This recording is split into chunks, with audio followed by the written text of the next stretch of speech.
Amid escalating tensions and violence, Prime Minister Keir Starmer has taken a firm stand against far-right extremism. As the country grapples with a surge of violent protests, Starmer's recent statements highlight his commitment to addressing this growing threat and ensuring the safety of all citizens. Here's a closer look at his response to the unrest and the measures being put in place to restore order. Prime Minister Keir Starmer has today condemned the violent thuggery of the far-right mob who violently stormed a Rotherham hotel housing migrants and asylum seekers while attacking police. Hundreds of violent anti-immigration protesters clad in balaclavas and draped in St. George's flags have clashed with officers trying to protect the Holiday Inn Express in Rotherham, South Yorkshire since around 2 p.m. this afternoon. At least one cop has been injured in the chaos outside the hotel on the northern outskirts of the post-industrial town. It marks yet another day of violent riots on Britain's streets, after chaos ensued this week, leaving cops with broken bones, cars set on fire, and innocent pedestrians targeted on the streets. The outburst comes after 3 young girls were stabbed to death in Southport by alleged knife man Axel Muganwarudakubana on July 29th. Today's violent flare-up of far-right violence was outright condemned by Starmer, who from Downing Street this afternoon said he would do whatever it takes to bring these thugs to justice. He also guaranteed that people fueling the chaos in person or online will regret taking part in this disorder. There is no justification, none, for taking this action, and all right-minded people should be condemning this sort of violence, he said. People in this country have a right to be safe, and yet we've seen Muslim communities targeted, attacks on mosques, other minority communities singled out, Nazi salutes in the street, attacks on the police, and wanton violence. So no, I won't shy away from calling it what it is, far-right thuggery. To those who feel targeted because of the color of your skin or your faith, I know how frightening this must be. I want you to know that this violent mob does not represent our country, and we will bring them to justice. Our police deserve our support as they tackle any and all violent disorder that flares up. Whatever the apparent cause or motivation, we make no distinction. Crime is crime, and this government will tackle it. While photos from the scene have shown some occupants looking out of the hotel window onto rioters, it is still unclear if the migrants and asylum seekers housed in the property have been able to evacuate. Mail Online has contacted the Home Office. Other photos appear to show far-right protesters breaching the hotel. The BBC reported that balaclava-clad people were seen forcing their way inside. Objects and pieces of wood were flung at officers who had lined up in front of the building, with at least one cop in riot gear being carried away by their colleagues. The grass around the hotel appears to have been set on fire as well. One person's face was seen completely covered with a Union Jack mask while they waved a large England flag outside the hotel, while others swung back cans of beers while chanting offensive slogans. A group of young men held a banner that read, "We're not far right, we're just right," while another placard being waved around said, "Stopping the boats means stopping the stabbings." The protest has already been strongly criticized by anti-racism groups as well as campaigner Brendan Cox, whose MP wife Jo Cox was killed in her West Yorkshire constituency in 2016.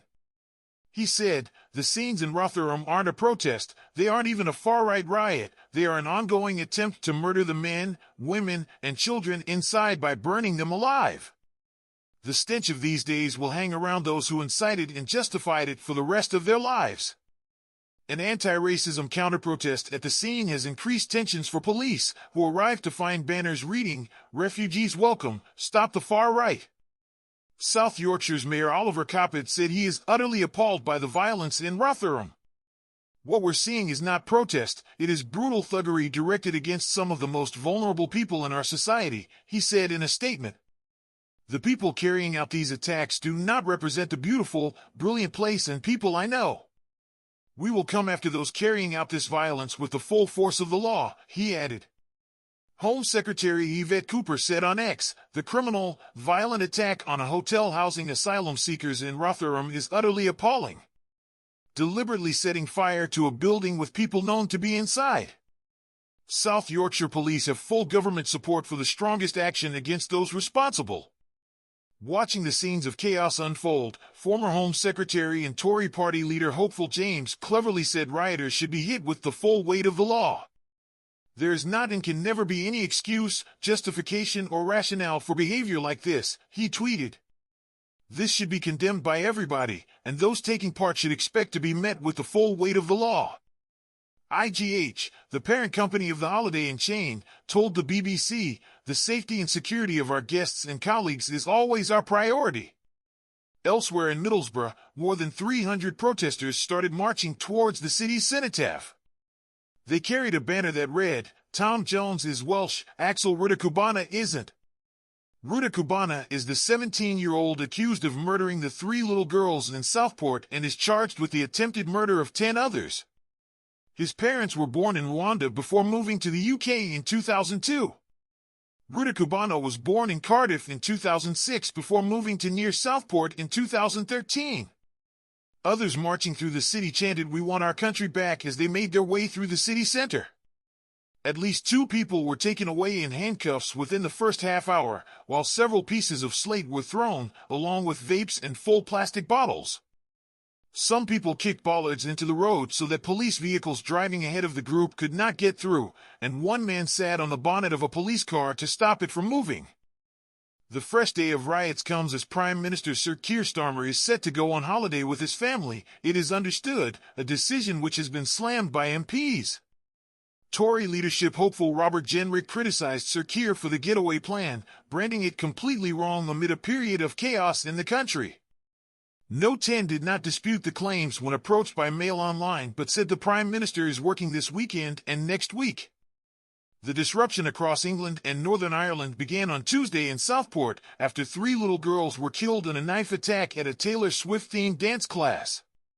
Slamming Sir Keir's alleged plans to go on holiday, Mr. Jenrick told GBN Live, "I think it would be completely wrong for the Prime Minister to go on holiday whilst parts of Britain are burning. I'm sure that the government, like the whole country, sees the severity of the situation." The politician added, "I know they're trying to get a grip on it, and I welcome some of the measures they've already taken, like having more prosecutors, having the courts sit weekends, but this is a very serious situation." However, Chris Webb, the Labour MP for Blackpool South, said Sir Keir has to have family time. He told LBC's Matthew Wright, "The government will continue and we've got an excellent Deputy Prime Minister. Keir has to have family time, there's no doubt about it. Every Prime Minister has to have that family time and that break, but from what I know of Keir, and I've met him many times, and sitting here in Blackpool several times, he will be continuing to work and monitor the situation wherever he is on holiday." Cities such as Hull, Liverpool, Bristol, Manchester, and Belfast have seen vehicles burned, shops destroyed, pedestrians attacked, and police officers injured this week following the Southport stabbings on Monday. Arrests have been made across the country, with police warning of more to come once CCTV, social media, and body-worn camera footage has been scoured. There was violence on Saturday in towns and cities such as Hull, Liverpool, Stoke-on-Trent, Nottingham, Bristol, Manchester, Blackpool, and Belfast, which saw several police officers injured. It followed a riot in Sunderland on Friday evening. A community library on the Merseyside that only opened last year after months of fundraising was set on fire last night as more than 300 people descended on the streets of a deprived city suburb. As firefighters tried to put out the flames that engulfed Spellow Lane Library Hub, which also functions as a food bank, rioters threw a missile at the engine before breaking the rear window of a nearby cab. Shocking photos from this morning show the burned-out interior of the library, with bookshelves tipped on their side and glass surrounding the remaining computers.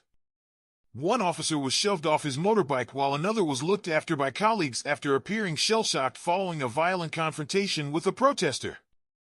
Elsewhere, shameless looters took advantage of the violent mayhem, stealing everything from phones, shoes, and wine from local shops. As the country faces one of its most turbulent periods, Prime Minister Keir Starmer's unwavering stance against far-right violence and his commitment to justice offer a glimmer of hope. With new security measures being implemented and law enforcement agencies working tirelessly to restore peace, the government is sending a clear message: violence and hatred will not be tolerated.